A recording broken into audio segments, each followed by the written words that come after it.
अमावस की रात। वह रात थी, अमावस की रात। यह सोचकर तुम्हारे रोंगटे खड़े हो जाएंगे कि कहानी पढ़ते वक्त पीछे मत देखना, वरना खतरनाक हो सकता है, पीछे भूत भी हो सकता है। सोच लो, देखना मत। देखोगे तो रह जाओगे। मत देखो, मत देखो, मत देखो। चुपचाप कहानी पढ़ते रहो। देखो कहाँ था, देखना मत। देख लिया ना, कुछ भी तो नहीं था। मगर डरे ना।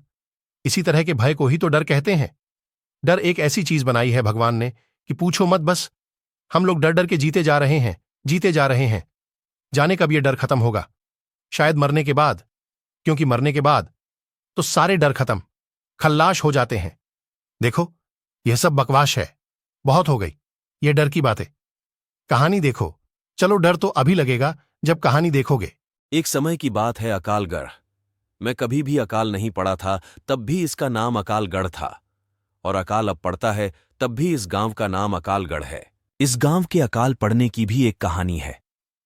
सुनाऊं क्या? नहीं? अरे नहीं सुनाऊंगा तो तुम्हें क्या घंटा समझ में आएगी। चलो अब असली बात पर आते हैं। अकालगढ़ में दो भाई नीरज और राजू अपनी बीवी के साथ बढ़िया रहा करते थे। राजू और नीरज में अच्छी बनती थी। नीरज का विवाह नहीं हुआ था, पर होने वाला था। कुछ दिनों बाद नीरज की भी शादी हो गई। कुछ दिनों तक तो ठीक ठाक चलता रहा, पर उनकी बीवियों में आपस में नहीं बनती थी, तो उन्होंने अलग अलग रहने का फैसला किया। दोनों अलग अलग रहने लगे। राजू अलग होने पर बहुत कामचोर हो गया था। पहले वह भाई नीरज के साथ थोड़ा बहुत काम काज कर लिया करता था। वह दिन दिन और कामचोर होता गया और उसकी आर्थिक स्थिति खराब हो गई। और नीरज अपना कामकाज सही करता रहा। उसने अपनी मेहनत से काफी अनाज खेत से उगाया। ये सब देख देखकर उसका भाई राजू बहुत जलता था, पर नीरज अपनी तरफ से सही था।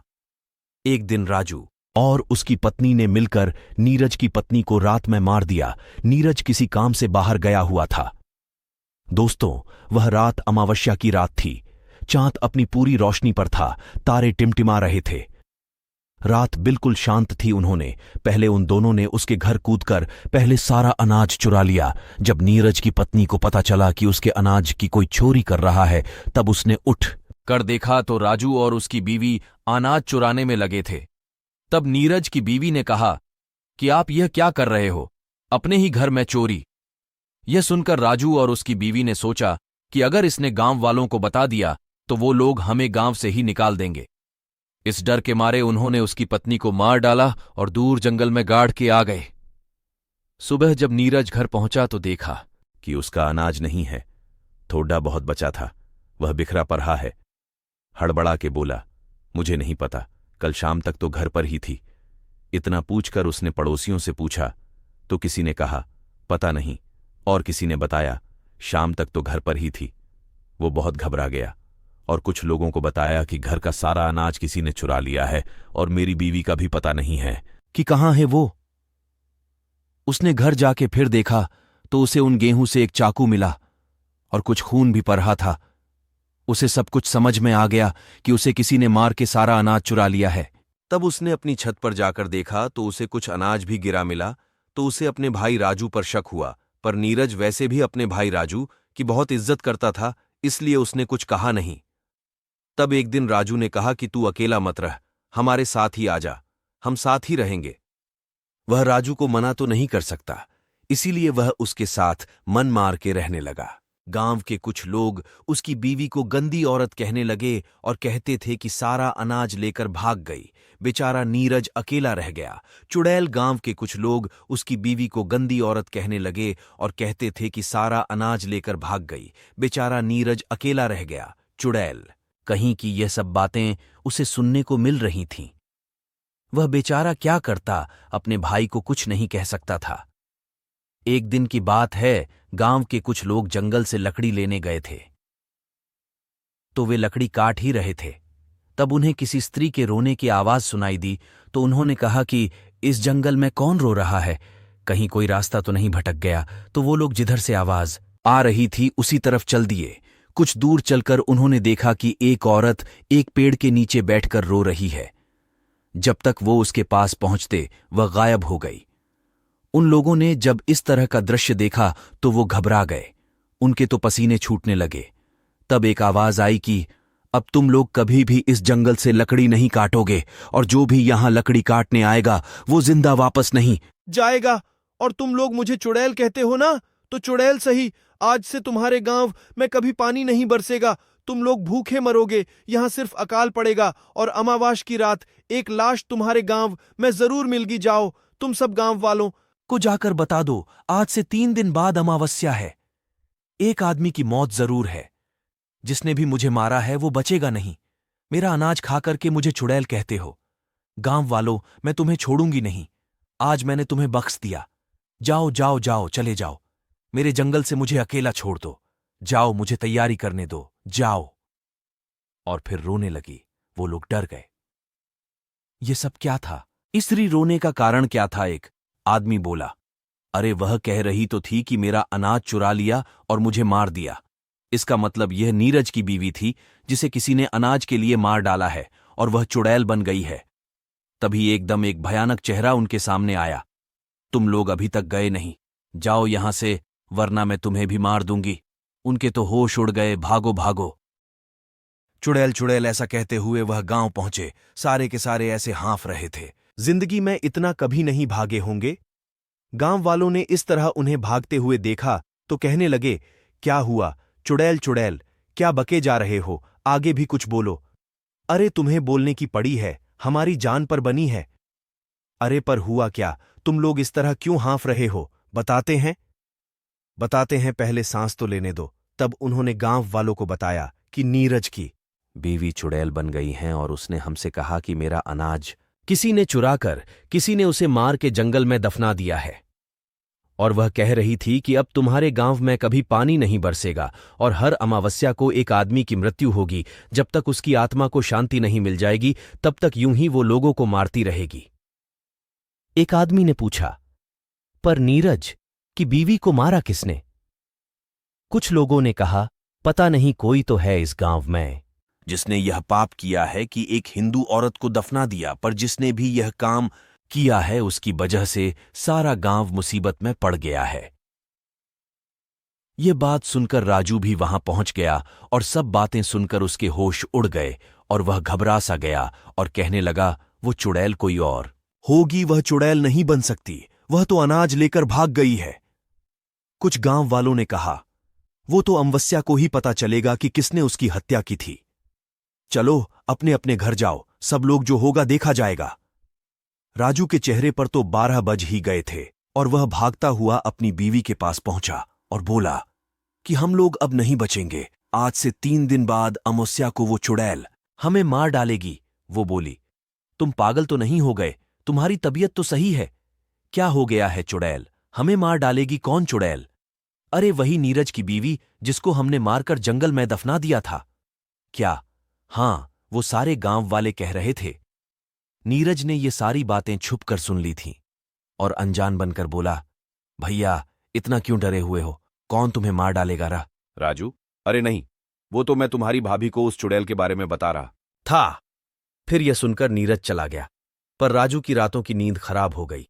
वह बहुत डरा हुआ था। वह सपने में भी उस चुड़ैल को देखकर डर जाता था। वो और उसकी पत्नी बहुत परेशान थे।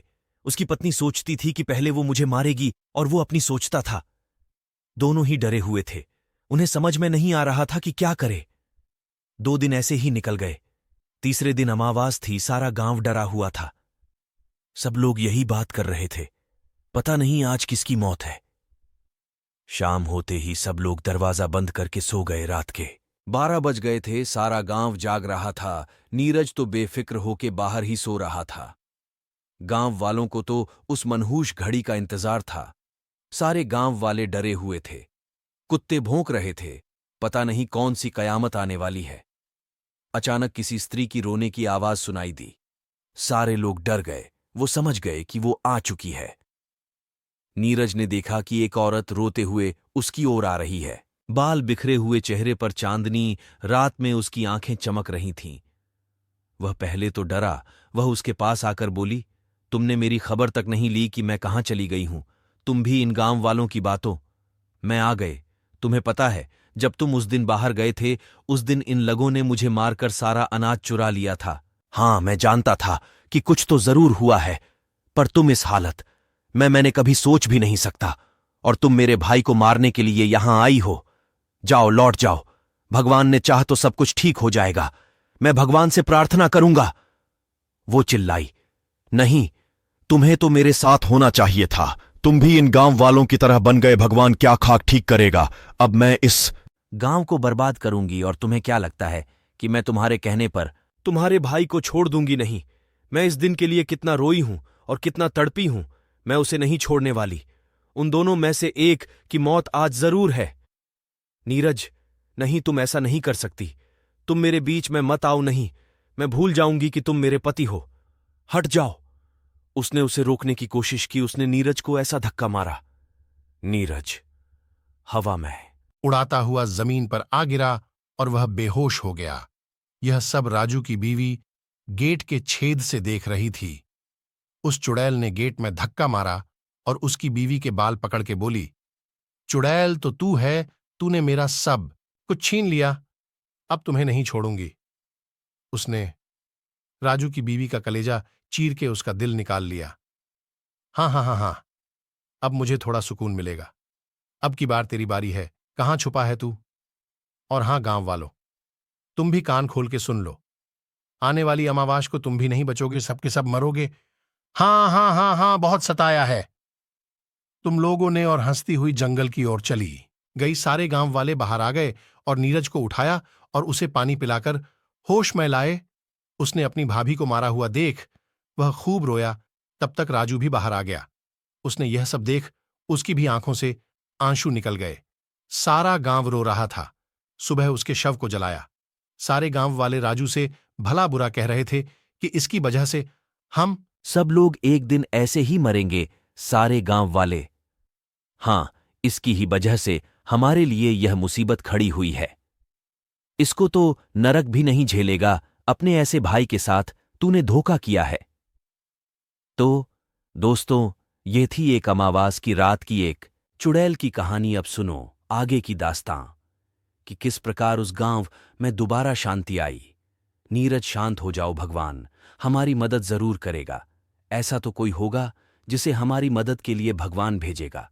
कोई खुदा का नेक बंदा ही अब हमें बचा सकता है। दोस्तों, जब फिल्म में विलन होता है तो एक हीरो का भी होना जरूरी होता है, चाहे वो अजय देवगन हो या सुनील शेट्टी। तो सुनो कहानी का अगला पार्ट। अब तो सब लोग बस भगवान से प्रार्थना करने लगे हैं। भगवान, हमें इस मुसीबत से निकालो है प्रभु। अब तो हम तुम्हारी शरण में हैं। भगवान तो बस किसी न किसी बहाने से जो लोग उन्हें भूल जाते हैं उनको याद दिलाते हैं। तभी तो कहते है, दुख में सुमिरन सब करें और दुख में करे न कोय, और जो सुख में सुमिरन करे तो दुख काहे को होए। तो दोस्तों, भगवान भी बड़े दयालु है, तुरंत क्षमा भी कर देते हैं। तो उस गांव में किसी की मौत आने से पहले भगवान ने एक फरिश्ते को उस गांव में भेज दिया। उसका नाम था विराट। वह भगवान को मानने वाला एक नेक बंदा था। वह किसी काम से वहां से गुजर रहा था। रात होने वाली थी, इसलिए उसने सोचा कि क्यों न मैं रात भर यहीं ठहर जाऊं। वह उस गांव की ओर चल दिया। कमर में तलवार लटकाए हुए, राजाओं जैसे कपड़े पहने हुए वह पहुंच। गांव में अजनबी को देखकर कुछ लोगों ने पूछा कि तुम कौन हो, कहां से आए हो? उसने कहा कि मैं विराट हूं और किसी काम से यहां से गुजर रहा था। रात होने वाली है तो सोचा क्यों ना मैं यहां रात भर रुक जाऊं। एक गांव वाले ने पूछ, अच्छा तुम ही वो विराट हो जिसे लोग भगवान का भेजा हुआ फरिश्ता कहते हैं? उसने कहा, हां, कुछ लोग कहते हैं। सब लोग उसके पैरों में गिर पड़े। भगवान ने हमारी सुन ली, तुम जैसे फरिश्ते को भेज दिया। हमें बचा लो विराट, हमें बचा लो, हमें उस चुड़ैल से बचा लो। तुम ही हो जो हमारी मदद कर सकते हैं। विराट, अरे ये क्या कर रहे हो? पहले खड़े हो जाओ। फिर सब खड़े हो गए। अब बताओ बात क्या है? तुम इतने घबराए हुए क्यों लग रहे हो?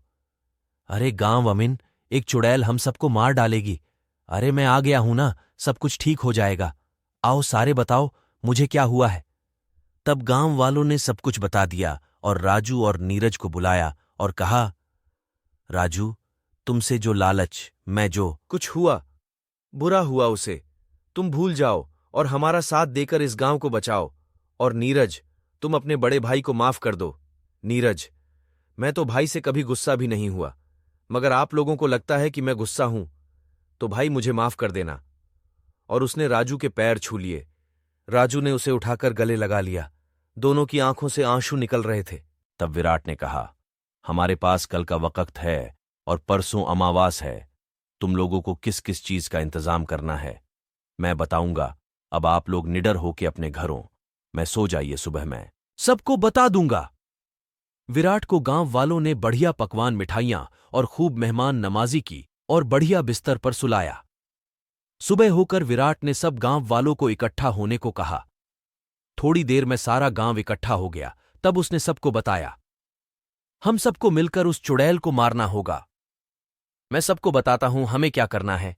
कल रात पूरे गांव में उजाला होना चाहिए। कोई भी घर बिन उजाले के नहीं होना चाहिए।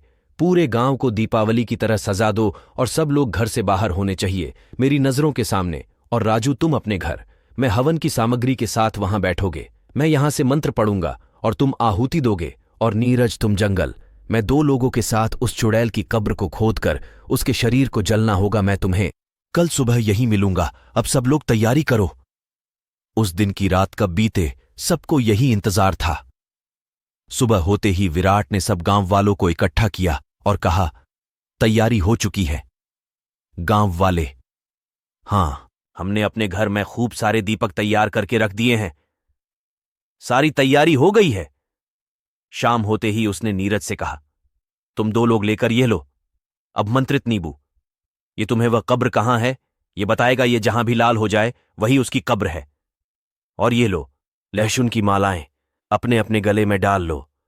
इससे वो तुम्हें छू भी नहीं पाएगी, चाहे वो कुछ भी करे। तुम डरना मत, वो किसी भी तरह तुमसे इस माला को उतारने की कोशिश करेगी, पर तुम ये गलती मत करना वरना वो तुम्हें मार देगी।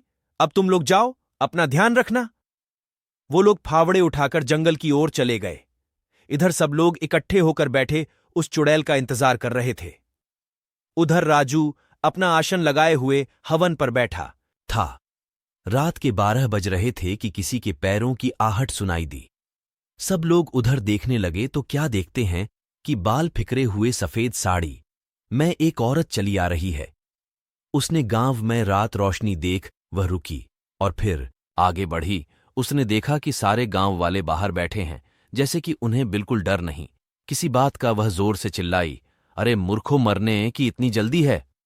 हां हां हां हां, तो ये लो। उसने जोर से हवा चलाई कि सारे दीपक बुझ गए। सारे गांव में अंधेरा हो गया। सारे लोग डरने लगे। वह कभी इधर दिखे कभी उधर। हां हां हां हां हां, अब तुम सब लोग मरोगे। ऐसा होते देख विराट ने कहा, रुक जाओ, इन गांव वालों को छोड़ दीजिए। मुझसे लड्डी इनसे मैंने कहा था यह सब करने को। चुड़ैल बोली, तू कौन है? वह बोला, मेरा नाम विराट है और तुम किसी को बिना नुकसान किए हुए यहां से चली जाओ, वरना मुझे तुम्हें मारना पड़ेगा। चुड़ैल, तू मुझे मरेगा। हां हां हां हां हां, ये मुझे मरेगा। ये ले। उसने उसको अपनी शक्ति से बहुत दूर फेंक दिया और वह दीवार से जा टकराया। विराट, आ आ आ मेरा सर, लगता है इसे सबक सीखना ही पड़ेगा। उसने अपनी तलवार निकाली और उस पर हमला कर दिया। वह एकदम गायब हो गई। उसका वार खाली निकल गया। गायब हो गई, बस आवाज सुनाई दे रही थी। विराट ने भगवान से प्रार्थना की और आंखें खोली। अब उसे वह चुड़ैल दिखाई देने लगी। उसने अपने अपनी तलवार से उसके चोट पहुंचा दी। अब वह अपने को हारता देख वह राजू की ओर लपकी। विराट ने मंत्र पढ़ना शुरू किए है, प्रभु मैं अपने पापों को कबूल करता हूं, मुझे माफ कर दो। मैं आगे से कभी ऐसी भूल नहीं करूंगा। यही राजू दोहरा रहा था और वह हवन में आहुति दे रहा था। वह उसके ऊपर लपकी। उससे पहले ही विराट ने अपनी तलवार निकाली और उसके पेट में घुसेड़ दी। तलवार उसके पेट को चीरते हुए पार निकल गई। वो चिल्लाई, आ आ। वो भागती हुई जंगल की ओर चली गई। उधर नीरज और उसके दोस्तों को वो कब्र मिल गई। वो उसे खोद ही रहे थे कि उन्हें किसी के चिल्लाने की आवाज आई। वो समझ गए कि चुड़ैल आ रही। उनके खोदने की स्पीड बढ़ाई और उसकी लाश को निकाला। वो उस लाश को निकाल पाए ही थे कि वह वहां आ पहुंची। वो उन पर झपटी। जैसे ही उसने उन पर हमला करना चाहा, वह चीख कर ददौड़ जा गिरी। वह लहसुन को देखकर दूर से ही चिल्लाए जा रही थी, उसे मत छुओ, उसे मत जलाओ। तब तक विराट भी उसका पीछा करते हुए वहां आ पहुंचा। उसने कहा, जल्दी से इस शरीर को जला दो। उनके तो हाथ कांप रहे थे, माचिस भी नहीं जल रही थी और वह चिल्लाए, नहीं नहीं नहीं जा रही थी, नहीं मुझे छोड़ दो, उसे मत जलाओ। माचिस जलते ही उसने उसमें आग लगा दी। शरीर जलने लगा और वह भी जलने लगी। वो आ नहीं, मुझे छोड़ दो, मुझ पर रहम करो, आ। और वह राख के ढेर में परिवर्तित हो गई। विराट ने उन तीनों को शाबाशी दी और वह गांव वापस आ गए। सारे गांव वाले अब बहुत खुश थे। सबने विराट का धन्यवाद किया। सुबह होते ही विराट ने कहा, अब मुझे चलना चाहिए। सब गांव वालों की आंखों में आंसू आ गए और सबको राम राम करके विराट आगे बढ़ गया।